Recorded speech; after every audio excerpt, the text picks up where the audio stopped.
Around £190 can get you a very good smartphone nowadays. So I'm going to be comparing two phones that you can get for around about that price. On my left is a Samsung Galaxy S5 and on my right is the Moto G 3rd generation.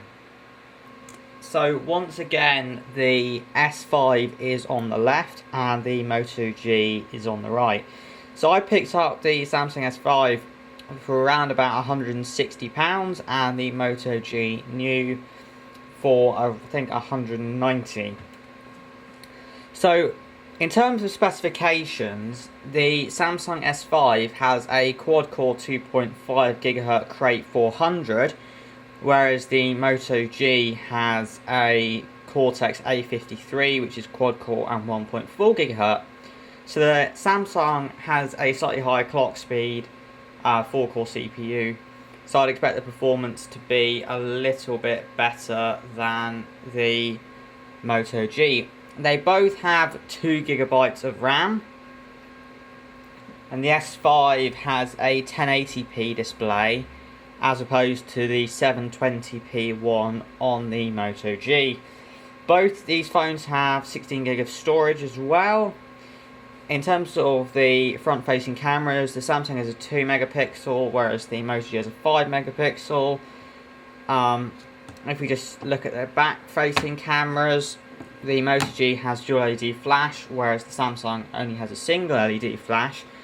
However, the Moto G has a 13 megapixel camera, whereas the Samsung has a 16 megapixel camera, which can actually do 4K video as well, as opposed to the 1080p on the Moto G. So what does all this mean? Well, the Samsung S5 performs significantly better at basic web browsing, so they've got a score of 27.7 versus 22 for Jetstream performance, as you can see there. In terms of gaming performance, the Adreno 330 in the Samsung S5 does outperform the Adreno 306 in the Moto G. In terms of just common and free Android games, the performance isn't that great because they're designed to work on fairly low-end handsets, but nonetheless the performance was better on the Samsung S5 despite the slightly larger screen. And I mean, talking about screens though, the Samsung S5 screen goes quite a lot brighter than the Moto G screen, and also the colours and contrast are quite a lot better. I mean, it's kind of hard to explain, but the colours are just much more punchy. They kind of come right off the screen, which is very, very nice. It is just a very, very nice panel. But I mean, the Moto G is not bad at all though.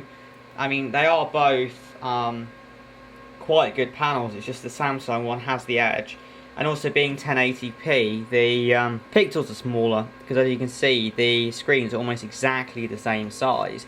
I mean, it's like 5 inches versus 5.1 inches for the Samsung S5, so they are very much the same size. In terms of speakers, the Moto G kind of has 2, but effectively only has 1.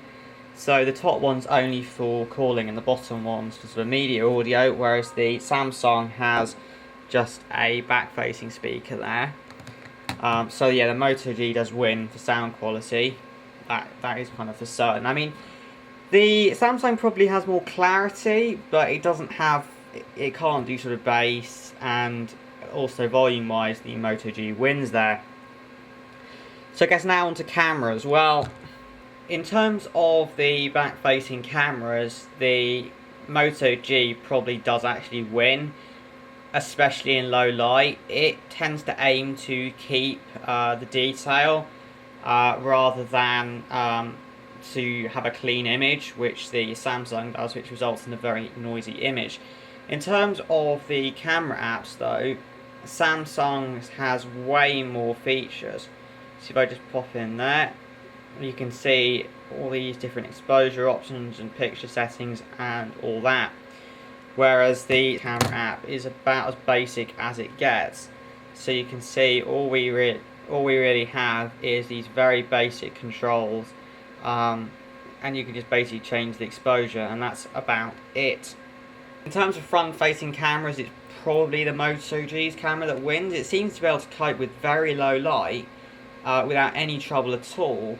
Okay, it gets a bit noisy, but there's certainly more detail there than on the Samsung. So all in all, both phones are very capable, although the Samsung does kind of edge ahead when it comes to, I guess, overall performance, beside maybe the back-facing camera's low light performance.